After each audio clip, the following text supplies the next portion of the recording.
बेटा आज हम पढ़ेंगे पाठ 13।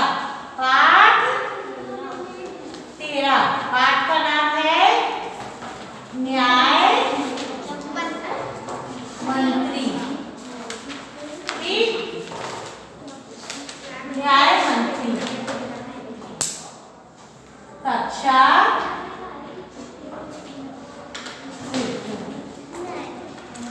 विषय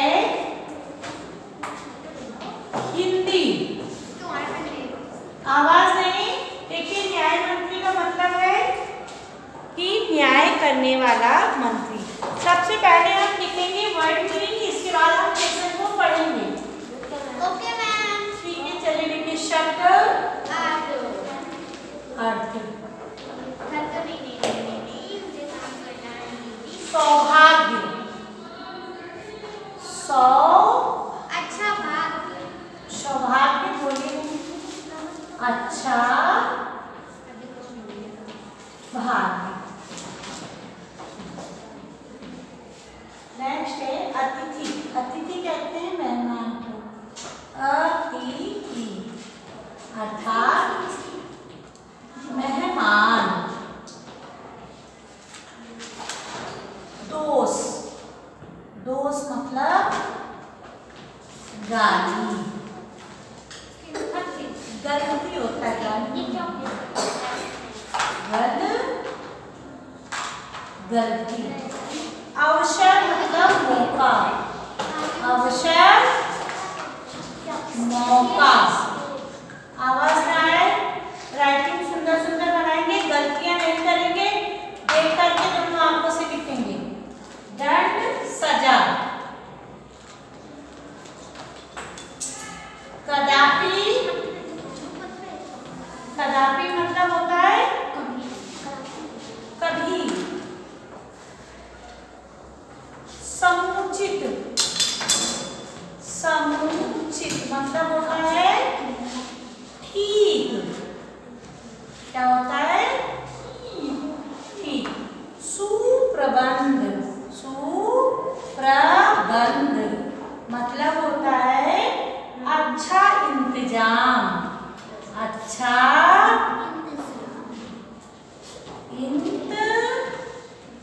इंतजाम। ठीक।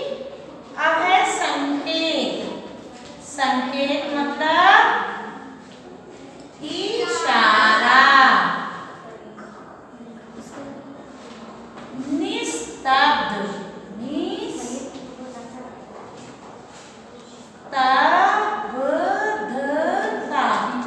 निस्तब्धता जिसमें कोई गति न हो, पूर्ण शांति। क्या हो? पूर्ण शांति, एकदम से शांत। सन्नाटा, सन्नाटा मतलब होता है, या इसको हम सन्नाटा भी बोलते हैं, है ना, इस स्तब्धता को। उदंड, उदंड मतलब होता है असभ्य, जो बदतमीजी से क्या करता है? बातें करता है। सन्नाटा, सन्नाटा मतलब चुप्पी, चुप्पी एकदम शांति। दृष्टि मतलब होती है नजर। क्या होती है? नजर। प्रशंसनीय, प्रशंसनीय, प्रशंसनीय मतलब तारीफ करने योग्य। तारीफ करने योग्य। ठीक, ये हमने इस पार्ट के वर्ड मीनिंग कर लिए हैं। अब हम इस लेसन को रीड करेंगे कि इस लेसन में है क्या, कौन है न्याय मंत्री। एक बार हम ध्यान से इसको सुनेंगे। संध्या का समय था, चारों ओर अंधेरा फैल चुका था। ऐसे में किसी ने दरवाजे का, घर का दरवाजा खटखटाया। कौन है? ब्राह्मण शिशुपाल ने पूछा। एक परदेसी बाहर से आवाज आई, क्या मुझे रात काटने के लिए स्थान मिल जाएगा? शिशुपाल ने दरवाजा खोल दिया। उनके सामने एक नवयुवक खड़ा था। उसने मुस्कुराकर कहा, यह मेरा सौभाग्य है, अतिथि के चरणों से यह घर पवित्र हो गया। आइए पधारिए। अतिथि को लेकर शिशुपाल घर के भीतर गए, उनका आदर सत्कार किया। यह देख परदेसी मुग्ध हो गया। मतलब वो कोई पहचान का नहीं था, फिर भी उसका पूर्ण सम्मान किया गया। भोजन आदि से निपटकर दोनों बात करने लगे। देश की व्यवस्था हो रही थी। शिशुपाल ने कहा, आजकल बड़ा अन्याय हो रहा है। उसने उस राज्य के विषय में बात की। परदेसी इस बात से सहमत ना था। वो बोला, दोष निकालना आसान है, परंतु कुछ करके दिखाना बहुत कठिन होता है। बातें तो सभी बनाते हैं। शिशुपाल बोले, अवसर मिलेगा तो करके दिखाऊंगा कि न्याय किसे कहते हैं। तो आप अवसर चाहते हैं? हाँ, अवसर मतलब मौका चाहता हूँ, फिर कोई अन्याय नहीं होगा। बिल्कुल नहीं, कोई अपराधी दंड से ना बचेगा, कदापि नहीं, मतलब कभी नहीं। परदेसी ने मुस्कुराकर कहा, यह बहुत कठिन काम है कि कोई न्याय कर पाए। मेरे लिए कुछ भी कठिन नहीं, मैं न्याय का डंका बजाकर दिखा दूंगा। सुबह उठ करके परदेसी ने शिशुपाल को धन्यवाद देकर के उनसे विदा ली और चला गया। कुछ दिनों बाद शिशुपाल के घर कुछ सिपाही आए, उनसे दरबार में चलने के लिए कहा। शिशुपाल सहम गए। वे यह ना समझ सके कि सम्राट ने उन्हें क्यों बुलाया। कहीं उस परदेसी ने सम्राट से झूठी शिकायत तो नहीं कर दी। सोचते सोचते वे सिपाही के साथ चल पड़े। दरबार में पहुंचकर शिशुपाल का कलेजा धड़कने लगा। तभी सम्राट अशोक मुस्कुराते बोले, आपने मुझे पहचान लिया? याद है आपने कहा था यदि मुझे अवसर दिया जाएगा तो मैं न्याय का डंका बजा दूंगा। मैं आपको अवसर देना चाहता हूँ, आप तैयार हैं? शिशुपाल ने बड़ी शांति से उत्तर दिया, यदि सम्राट की यही इच्छा है तो मैं तैयार हूँ। ठीक है, कल से आप न्याय मंत्री नियुक्त हुए। शिशुपाल को उन्होंने उस राज्य का न्याय मंत्री बना दिया। सम्राट ने कहा, मैं अपने हाथ से राजमुद्रा उतारकर शिशुपाल को पहना दी।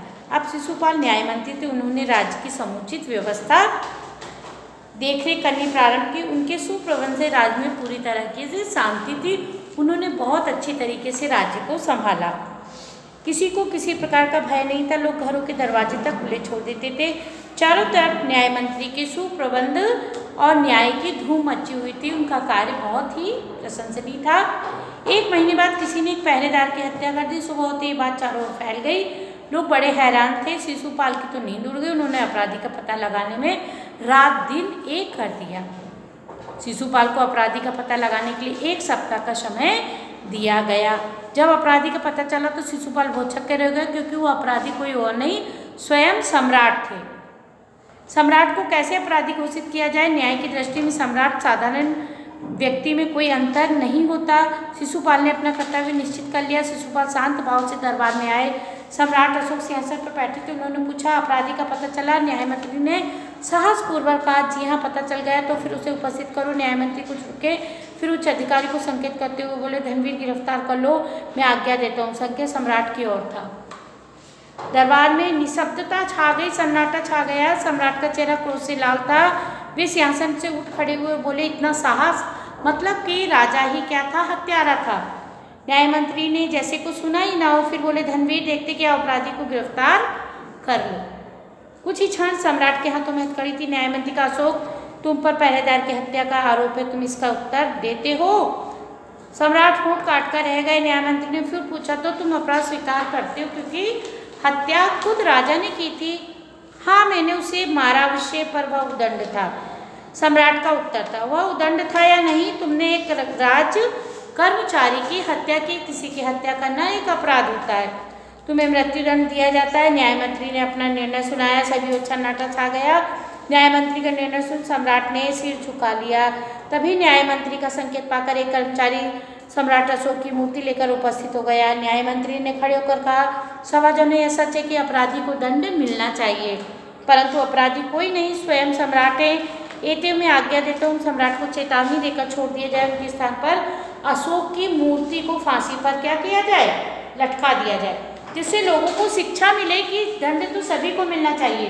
क्योंकि वो राजा थे, इसलिए उनको क्या कर दिया गया था? छोड़ दिया गया था। पर लोगों को दिखाने के लिए उनकी मूर्ति को फांसी की सजा दी गई। सभी न्याय मंत्री की जय जयकार से गूंज उठी। शिशुपाल ने राजमुद्रा सम्राट अशोक के सामने रख दी। बोले, महाराज, यह राजमुद्रा वापस ले लें, मुझसे अभी यह बोझ उठाया नहीं जाएगा। अशोक ने सम्मान भरी दृष्टि से उसकी ओर देखते हुए गदगद कंठ से कहा, आपने मेरी आंखें खोल दी, आपका साहस प्रशंसनीय है। अब यह भार आपके अतिरिक्त कोई और नहीं उठा सकता। न्याय मंत्री निरुत्तर रह गए, कोई उत्तर नहीं दे पाए। तो धन्यवाद बच्चों, आपने देखा आज हमने न्याय मंत्री पाठ पढ़ा। इस पाठ के आपको वर्ड मीनिंग करना है। धन्यवाद।